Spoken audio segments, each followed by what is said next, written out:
What happens when a woman who believes every question is beneath her sits across from someone whose entire career is based on asking exactly those questions?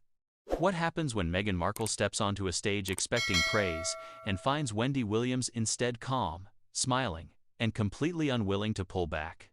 By the end of the interview, one of them will be standing, and the other will be storming off.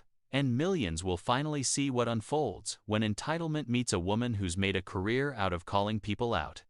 The purple chair had seen plenty celebrity blow-ups, surprise admissions, awkward denials, but even the crew felt that this time was different. The Wendy Williams Show studio pulsed with anticipation.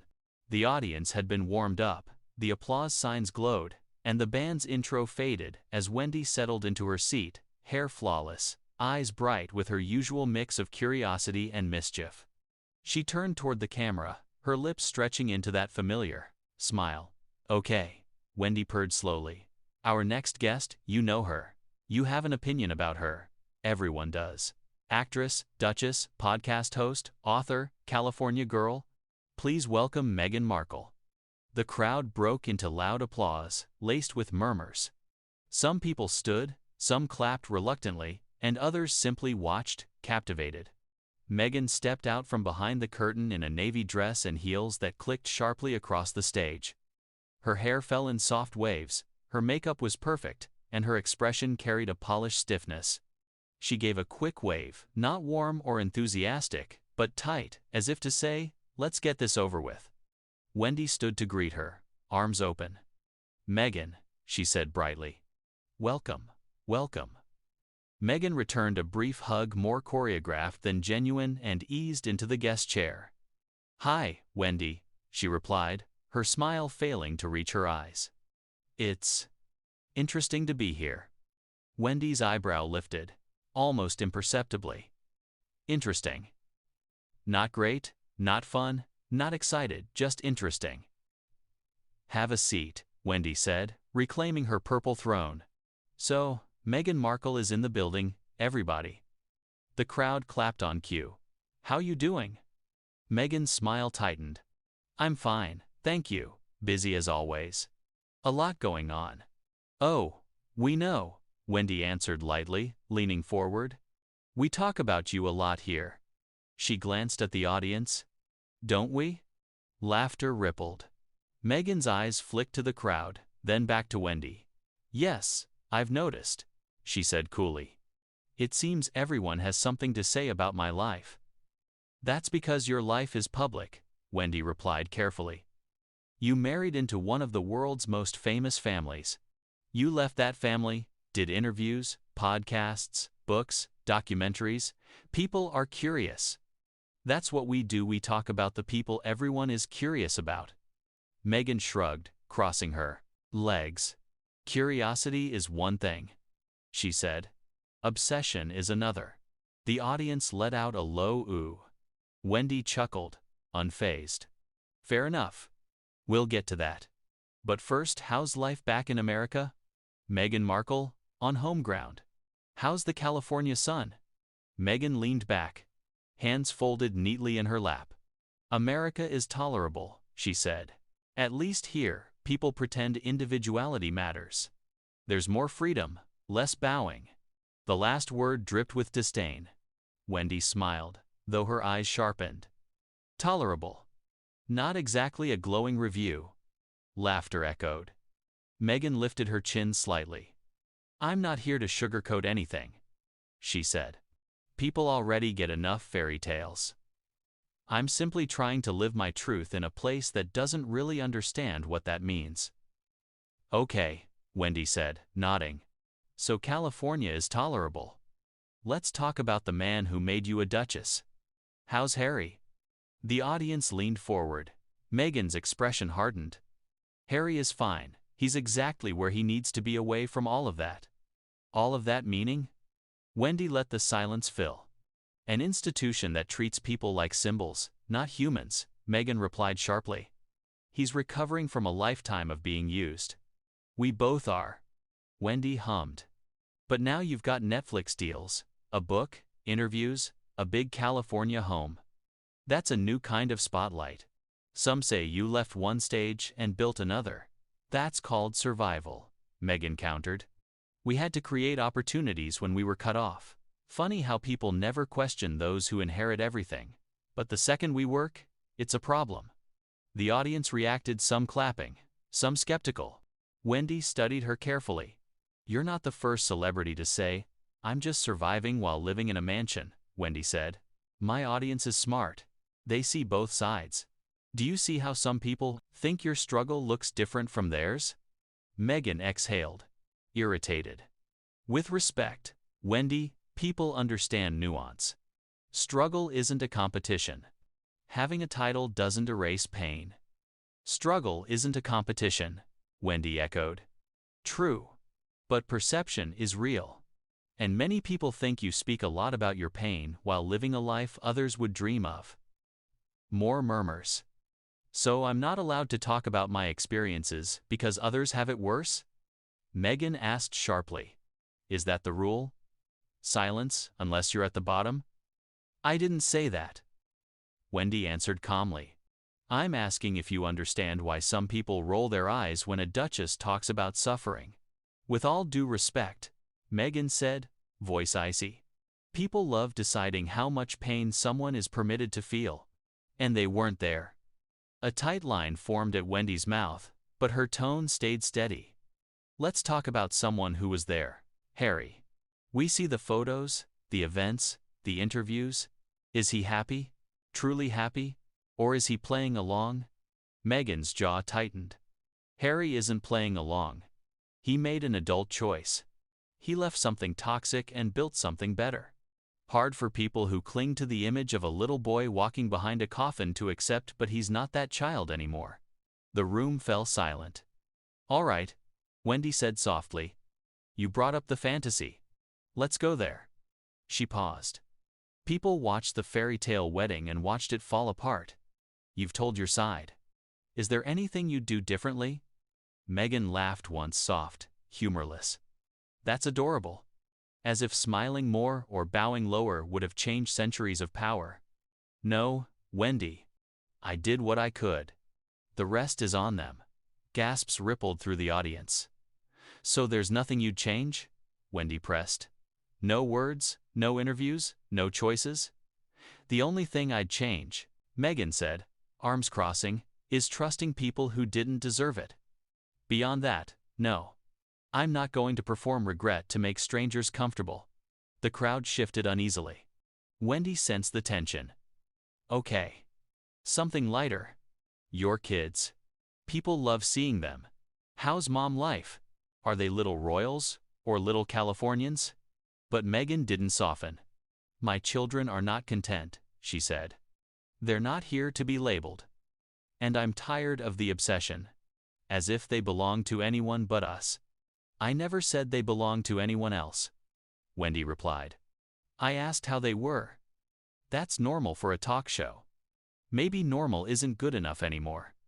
Meghan shot back. Maybe we should stop pretending the world is entitled to kids' private lives because their parents are visible. A murmur of discomfort rolled through the audience. Wendy's smile thinned. You've shown them in documentaries, mentioned them in interviews. People feel connected because you brought them into the conversation. That's storytelling, Meghan said sharply. Not an invitation to pry. Wendy inhaled slowly. This wasn't going to end with a hug and a meme. The audience felt it too. Okay, Wendy said, voice cooler. Since we're talking perception, let's address the tabloids, blogs, podcasts, the Meghan fatigue headlines. People saying they're tired of the story. What do you say? Meghan gave a small, mocking smile. I say change the channel. No one is being forced. If they're tired, they can rest. But they don't get to complain about something they keep choosing to consume. Some people clapped. Others didn't move. Do you ever worry? Wendy asked quietly. That one day, they will change the channel and not come back? For the first time, something flickered across Meghan's face. It vanished quickly. No, she said. People will always care about the truth, and I'm one of the few willing to tell it. The weight of the words hung in the air. Wendy watched her, fingers tapping the arm of her chair. The audience sensed a line forming, even if they didn't know when it would snap. "Okay," Wendy said at last. Her smile returned, but didn't reach her eyes. "We've got more to unpack: the royal family, Hollywood rumors, and what you say people still get wrong about you." She turned to the camera. "Stay right there. When we come back, we're asking the questions everyone else is too scared or too polite to ask." The band played as they cut to commercial, but the tension didn't move. Meghan stared ahead, jaw tight. Wendy flipped her blue cards, lips pressed flat. Round 1 was done. No one knew who was winning, but everyone knew one thing: it was about to get ugly. The band faded. The applause sign lit up. The audience clapped, uneasy. This wasn't just an interview anymore. It was a fuse burning.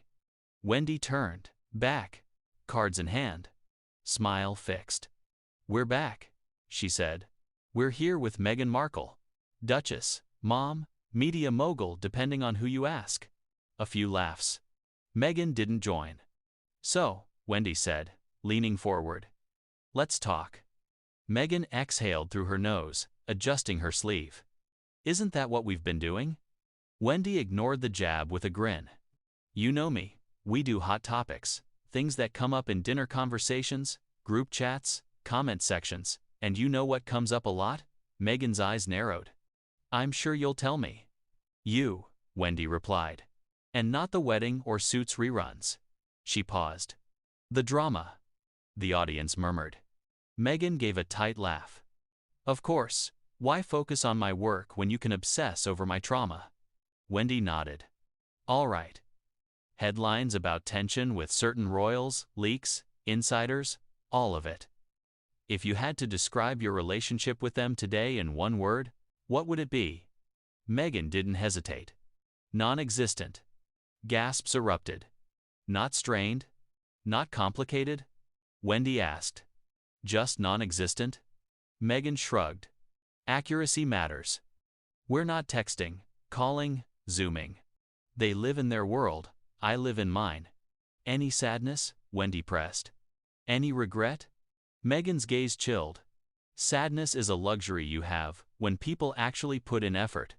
I'm not mourning relationships that were conditional." Ooze rolled through the room. "Some viewers think," Wendy said carefully, "that you didn't just close the door, you set the house on fire on your way out. Do you understand that view?"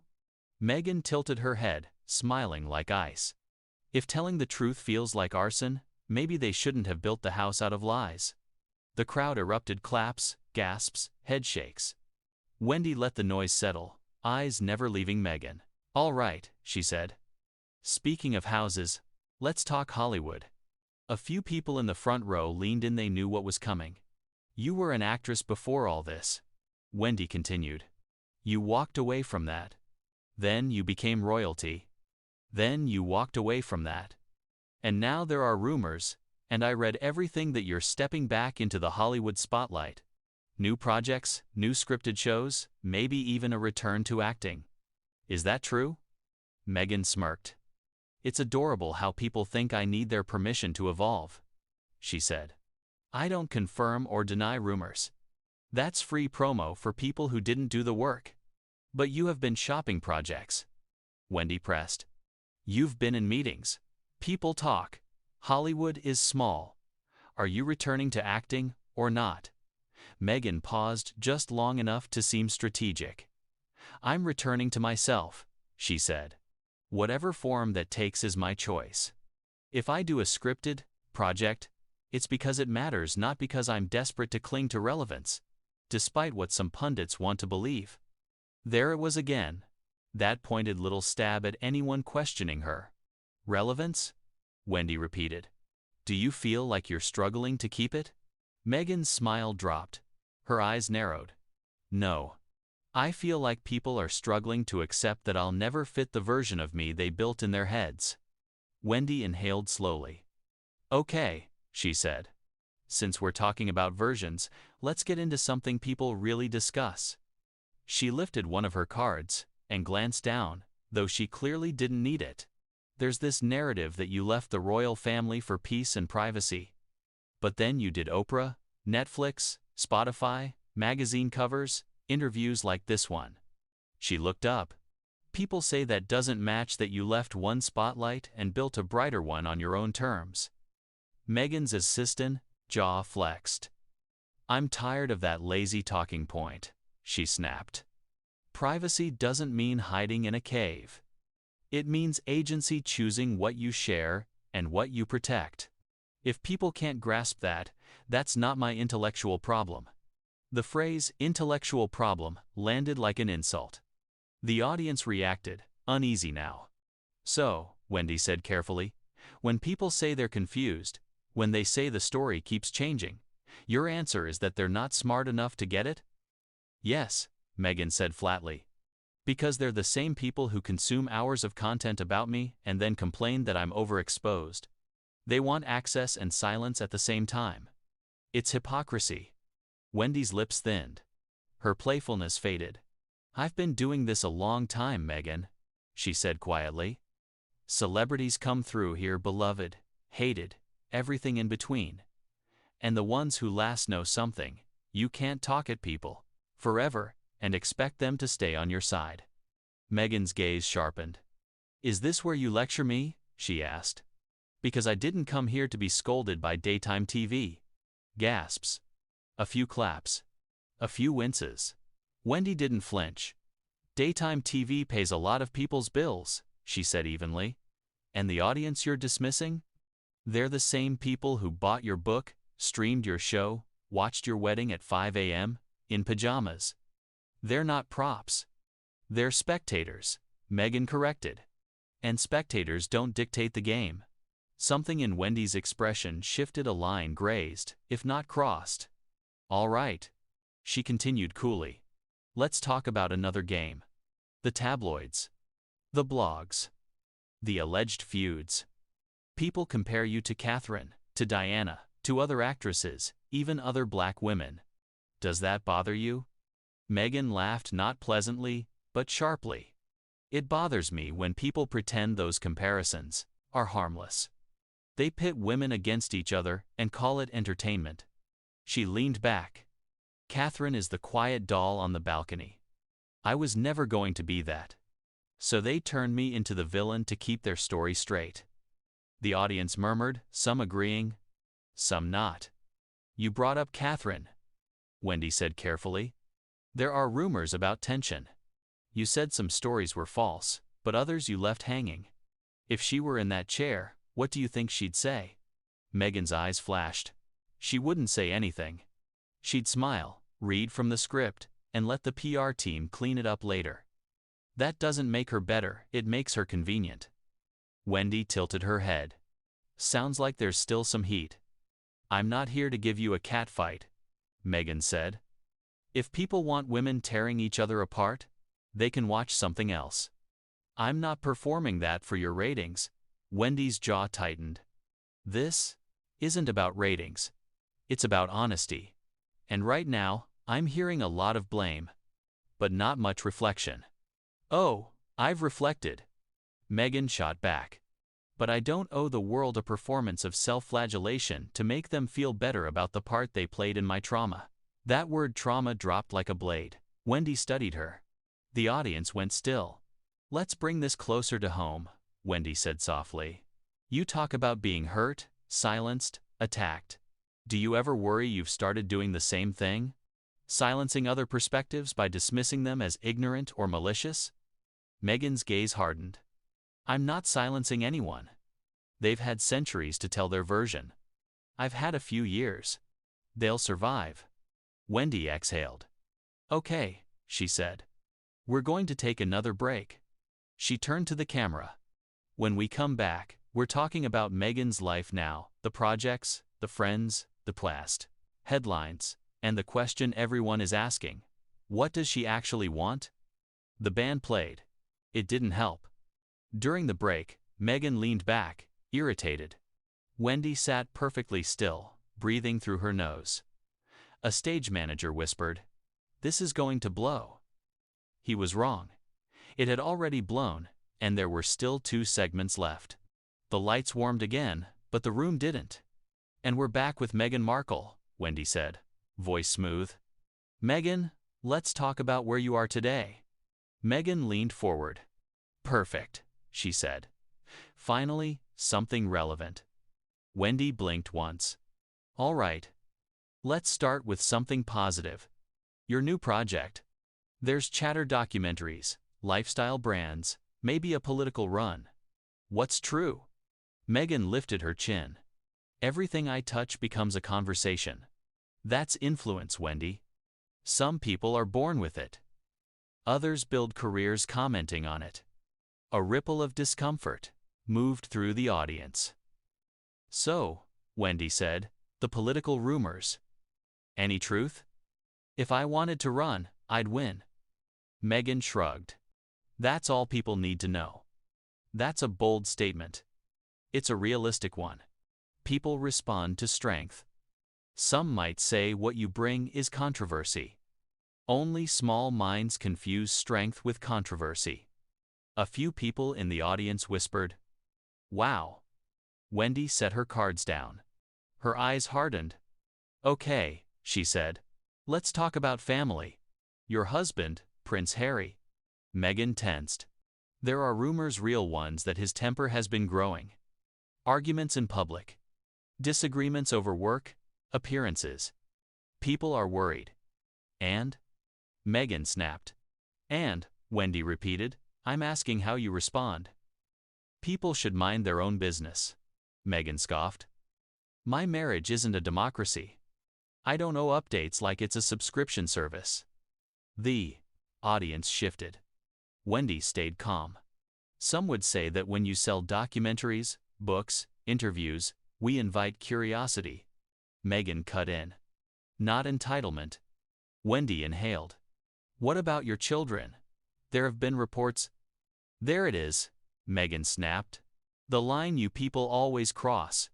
Don't talk about my children. Wendy's voice flattened. I wasn't asking anything invasive. I asked how you balance protecting them while living publicly. Meghan rolled her eyes. Dress it up however you want. It's still intrusive. Wendy stared at her. It was a reasonable question. Reasonable to you, Meghan said. Not to anyone with actual awareness. The audience shifted, uncomfortable. Wendy straightened. Okay, let me be very honest with you. Meghan lifted her chin. By all means. You came here today on a show watched by millions. People who wanted to hear from you. And instead of answering questions, you've insulted the audience, dismissed every point, belittled everyone involved, and acted like being here is beneath you. Because it is, Meghan snapped. Gasps burst across the room. You don't get to say that, Wendy said, voice firm. Not here. Not to the people who supported you when you said you were hurting. Not to the viewers who believed in you. Oh, spare me, Meghan sneered. I'm not responsible for strangers projecting their fantasies onto me. Wendy stared. That's how you see them? Not supporters. Just projections? If the shoe fits. Wendy pressed her lips together. I've hosted politicians, icons, activists, even controversial figures. Never has a guest shown this level of contempt. Maybe they deserved it, Meghan said. That was it. Wendy snapped her cards in half. You know what? Her voice went icy. We are done. Meghan's eyes widened. What do you mean done? This interview is over, Wendy said, standing. We're not continuing. Not another minute. You're ending your show because you can't handle the truth? Meghan laughed. No, Wendy said. I'm ending it because you don't know how to talk to people without tearing them down. Oh please. Save it, Wendy cut in. I'm not Oprah. I'm not Anderson Cooper. I'm not a palace aide who has to tolerate your tantrums. And this, she gestured around the studio, is not Buckingham Palace. The audience erupted. You're not in the U.K. anymore, Wendy said. No titles here, no courtiers, no one bowing. You're not a duchess in this building. You're a guest, and you've forgotten that. You can't talk to me like, Wendy raised a hand. Security. Please escort Meghan Markle off my set. The audience screamed. 2 stage managers and a guard approached. Meghan stood, shaking with fury. This is outrageous. You'll regret this. I won't, Wendy said. Meghan stormed off, muttering. Cameras caught every step. When she disappeared behind the curtain, Wendy turned back to the audience. She smoothed her hair and forced a composed smile. We'll be right back, she said. With a guest who actually wants to be here. The audience exploded as the show cut to commercial, the moment that would be replayed, clipped, debated, and memed for months. The day Meghan Markle walked onto the Wendy Williams Show, and got walked right off.